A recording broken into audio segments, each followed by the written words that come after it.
عبادت ہے کہ نبی مکرم صلی اللہ علیہ وسلم پر درود پاک پڑھا جائے. حضور پر درود پڑھنے کی بے شمار برکات ہے. میرے آقا نے فرمایا الاعمال موقوفۃ والدعوات محبوسۃ، فرمایا حتی یصلی علی اولا وآخرا. میرے آقا نے فرمایا کہ دعائیں ٹھہری رہتی ہے، عمل رکے رہتے ہیں. فرمایا یہاں تک کہ تم دعاؤں اور عملوں کی ابتدا میں مجھ پر درود پاک نہ پڑھ لو. حضور پر درود پاک پڑھنے کی یہ برکت ہے. جب ہم حضور پر درود پڑھتے ہیں تو ہماری دعائیں بھی قبول ہوتی ہے. حضور پر درود پڑھنے کی برکت سے ہماری دعائیں بھی مقبول ہوتی ہے.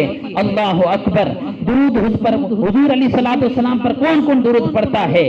امام اہل سنت سے ہم پوچھتے ہیں کہ کون درود پڑھتا ہے حضور پر؟ حضور آپ فرماتے ہیں ان پر درود جن کو حجر تک کریں سلام، ان پر درود جن کو حجر تک کریں سلام، ان پر سلام جن کو تحیت شجر کی ہے، ان پر درود جن کو کسے بے کساں کہیں، ان پر درود جن کو کسے بے کساں کہیں، ان پر سلام جن کو خبر بے خبر کی ہے.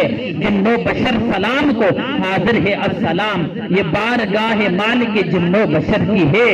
وہ شمس و قمر سلام کو حاضر ہے السلام، خوبی انہی کے جوت سے شمس و قمر کی ہے. سب بحر پر سلام کو حاضر ہے السلام، تملیک انہی کے نام تو ہر بحر بر کی ہے. سنگ و شجر سلام کو حاضر ہے السلام، کلمے سے تر زبان درخت و حجر کی ہے. ارض و اثر سلام کو حاضر ہے السلام، ملجائے بارگاہ دعا وہ اثر کی ہے. شورید اثر سلام کو حاضر ہے السلام، راحت انہی کے قدموں میں شورید اثر کی ہے. خستہ جگر سلام کو حاضر ہے السلام، مرہم یہیں کی خاک تو خستہ جگر کی ہے. سب خشک و تر سلام کو حاضر ہے السلام، یہ جلوہ گاہ مال کے ہر خشک و تر کی ہے.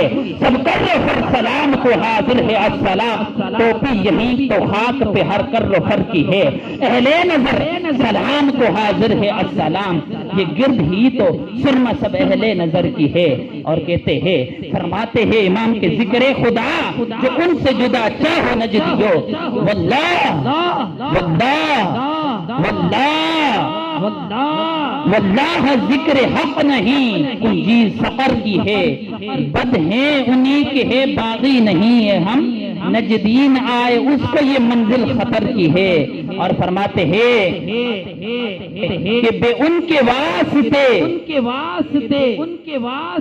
کچھ خدا عطا کرے، بے ان کے واسطے کہ خدا کچھ عطا کرے. اور ہاشا غلط ہے یہ ہوس بے بسر کی ہے.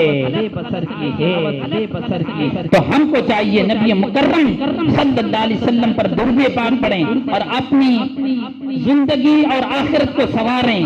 عمل کریں، ابتدا کے اندر حضور پر درود پڑھیں اور عمل کی انتہا کے اندر بھی حضور کے اوپر درود پاک پڑھیں. دعاؤں کی ابتدا کے اندر بھی میرے نبی مکرم پر درود پڑھیں، ارے دعاؤں کی انتہا کے اندر بھی حضور پر درود پڑھیں تو ہمارے عمل بھی مقبول ہوں گے اور ہماری دعائیں بھی مقبول ہوں گی.